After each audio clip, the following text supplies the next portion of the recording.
নমস্কার। নিউমারোলজি হিসাবে যাদের জন্ম তারিখ ১৬ তাদের ভাগ্যফল বিচার স্বভাব। তারা পরিশ্রম পছন্দ করে, সহজে বড় কাজে সাফল্য পায়, সেই সঙ্গে বিবাদে পড়ার সম্ভাবনা থাকে।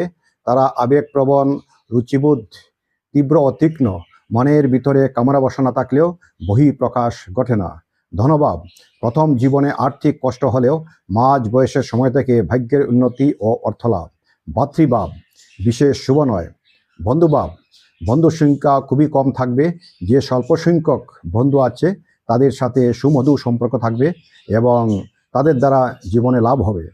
প্রতিভা ভাব, জ্যোতিষ, গুপ্তবিদ্যা, তন্ত্র, রাজনৈতিক কর্ম, গান, গবেষণা, শিল্পের চর্চা ইত্যাদিতে তাদের রুচি থাকবে। শত্রুভাব, এদের সাথে যাদের জন্ম তারিখ ৬ এবং ৮ তাদের শত্রুতার সম্ভাবনা। রোগভাব, চর্মরোগ, অ্যালার্জি, মূর্ছা রোগ, অর্শ, গুটি বসন্ত, ফুরা, প্রবল জ্বর, কলেরা ইত্যাদির সম্ভাবনা আছে। জায়াভাব, স্বামী এবং স্ত্রীর মধ্যে আভিজাত্য, আত্মসম্মান, কর্তৃত্ববোধ ও আত্মপ্রকাশের আধিক্য থাকবে।